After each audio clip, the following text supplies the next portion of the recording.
देखिए, बिहार में तीसरा चरण के लोकसभा चुनाव का प्रचार प्रसार थम चुका है और बिहार के सुपौल में 7 मई को वोटिंग होने वाला है। ऐसी स्थिति में वहां पे कौन से दो मुख्य दल हैं जो आमने सामने हैं और टक्कर में है, और कौन से मुख्य दल के कौन कौन से उम्मीदवार जो है टक्कर में है, उसके पीछे का कारण क्या है जातीय समीकरण, क्या है विकास का मुद्दा, और क्या है लोगों का रुझान, किस बात को लेकर के जो है वहां के आम जनता का रुझान जो है किस उम्मीदवार के, किस पार्टी के, किस उम्मीदवार के प्रति ज़्यादा दिखाई दे रहा है और क्यों दिखाई दे रहा है।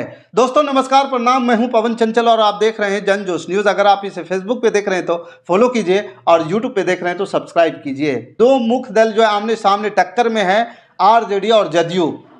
और यहाँ पे जो इनके उम्मीदवार हैं, जदयू से दिलेश्वर कामत है तो वहीं चंद्रहास चौपाल आरजेडी से उम्मीदवार हैं। जदयू के दिलेश्वर कामत जो है 78 साल के हो चुके हैं, वहीं चंद्रहास चौपाल राजद के जो उम्मीदवार हैं वो 47 साल के हैं। जदयू के दिलेश्वर कामत जो है स्नातक तक शिक्षा ग्रहण किए हैं, वहीं चंद्रहास चौपाल जो है आरजेडी के हैं उम्मीदवार, वो 12वीं तक के पढ़ाई किए हैं। दिलेश्वर कामत के पास 1,98,00,000 की संपत्ति है तो वहीं चंद्रहास चौपाल के पास 1,53,00,000 की संपत्ति है। दिलेश्वर कामत के ऊपर एक क्रिमिनल केस है तो वहीं चंद्रहास चौपाल के ऊपर 2 क्रिमिनल केस हैं। देखिए, सुपौल लोकसभा सीट जो है बड़ा ही महत्वपूर्ण लोकसभा सीट है और लोकसभा सीट ये महत्वपूर्ण इसलिए है कि मोदी लहर में भी इस सीट पर इंडिया गठबंधन या कहे महागठबंधन या कहे वहाँ पे कांग्रेस का कब्जा हुआ करता था। वहाँ से रंजीता रंजन जो है लोकसभा जीत करके गई हुई थी।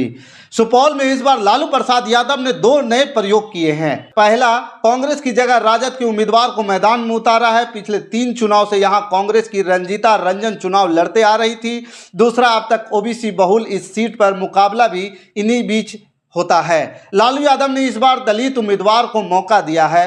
चंद्रहास चौपाल जो सुपौल के सिंहेश्वर विधानसभा सीट से राजद के विधायक हैं, पार्टी ने उन्हें ही यहां मैदान में उतारा है, जबकि जदयू ने अपने सिटिंग सांसद दिलेश्वर कामत पर ही दांव लगाया है। ऐसे में जनरल सीट पर मुकाबला जो है दलित वर्सेज ओबीसी हो गया है। सुपौल को जानने वाले कहते हैं कि सुपौल वही जीतेगा जो पिछड़ा वोट साधेगा। यहाँ पर चुनाव में ओबीसी ईबीसी वोटर्स जो है गेम चेंजर साबित होते हैं। इसी का फायदा पिछले 2 चुनाव से एनडीए को मिल रहा है। इनकी गिनती मुख्य रूप से नीतीश कुमार के कोर वोट बैंक के रूप में होती है।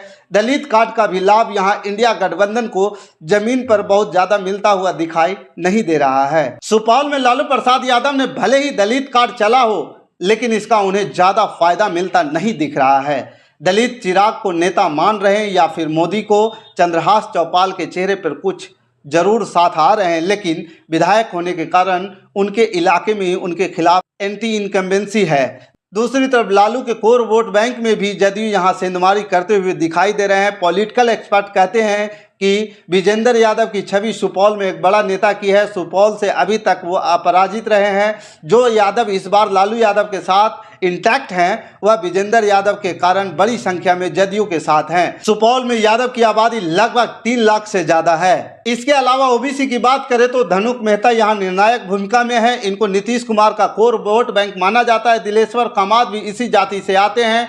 इस कारण ये पूरी तरह एनडीए के साथ लामबंद है, जबकि दलित और स्वर्ण वोटर भी एनडीए के साथ ही मजबूती से खड़े दिखाई दे रहे हैं। इस लिहाज से देखें तो यहाँ जातीय गोलबंद में एनडीए बाजी मारता दिखाई दे रहा है। सुपौल की गलियों में राजद सुप्रीमो लालू प्रसाद यादव या मुख्यमंत्री नीतीश कुमार से ज्यादा प्रधानमंत्री नरेंद्र मोदी की चर्चा है। जाति लाइन से ऊपर उठकर लोग पीएम पद के लिए मोदी की बात करते दिख रहे हैं। यहाँ लोगों की मन में जितनी नाराजगी जदयू के कैंडिडेट दिलेश्वर कामत के लेकर के है, उससे ज़्यादा पॉजिटिव माहौल नरेंद्र मोदी के नाम को लेकर के है। इसका सीधा फायदा एनडीए को मिलता हुआ दिखाई दे रहा है। लेकिन वहाँ के स्थानीय पत्रकारों का कहना है कि मोदी फैक्टर काम कर रहा है। राजद सुप्रीमो लालू यादव ने प्रयोग जरूर किया है, लेकिन जिस कैंडिडेट को उन्होंने मैदान में उतारा है, सुपौल जिले में उनकी पहचान बहुत कम है। सिंहेश्वर विधानसभा के वे विधायक हैं। वो विधानसभा भले सुपौल लोकसभा क्षेत्र में आता है, लेकिन उनका जिला सहरसा है। निर्दलीय बैद्यनाथ मेहता किसे नुकसान पहुंचा रहे हैं। और दूसरी बात यह है कि वहां पे जो एक निर्दलीय उम्मीदवार खड़ा है बैद्यनाथ मेहता, निर्दलीय उम्मीदवार बैद्यनाथ मेहता जो है इस लोकसभा क्षेत्र से भी चुनाव लड़ रहे हैं। वो भी जो है सेंधमारी कर रहे हैं। इस तौर पे अगर कहें तो बैद्यनाथ मेहता जो है दोनों के दोनों उम्मीदवारों को सीधे तौर पर नुकसान दे रहे हैं। देखिए, यहाँ पर जिस प्रकार से जातीय समीकरण है, जिस प्रकार से सामाजिक ताना बाना है, उसकी बात अगर करें, उसकी चर्चा अगर करें, तो कहीं न कहीं राजद जो है इस बात को लेकर के जो प्रयोग किया है, उस प्रयोग में सफल हो पाते या नहीं हो पाते, लेकिन जैसा अभी लग रहा है कि सफल थोड़ा सा मुश्किल है। ऐसा इसलिए मैं कह रहा हूं कि जिस प्रकार से यहाँ पे पिछड़ा और अति पिछड़ा अपने आप को मजबूती से पेश करते हैं और लोगों को जिता करके संसद भवन भेजते हैं, तो उस परिस्थिति और स्थिति में तो यहाँ पे जो है दलित उम्मीदवार उतारा गया है, वो कितना कारगर होता है ये तो 4 जून को पता चल पाएगा। लेकिन जो समीकरण कहता है कि 3 लाख जो मेन वोट बैंक है यादवों का, वो यादव जो है विजेंद्र यादव के चलते जदयू में जा रहा है, यहाँ पे सेंधमारी हो रही है। ये कहीं ना कहीं आरजेडी को सबसे बड़ा नुकसान और सबसे बड़ा झटका मिल रहा है। बाकी इस लोकसभा क्षेत्र के प्रति आपका क्या विचार है कि यहाँ से कौन जीत रहा है, किस पार्टी के कौन सा उम्मीदवार जीत रहा है, उसके पीछे के कारण क्या है, क्या समीकरण है, आप हमें कमेंट कर जरूर बताइएगा। बाकी हमारे साथ बने रहने के लिए धन्यवाद। जय हिंद, जय भारत।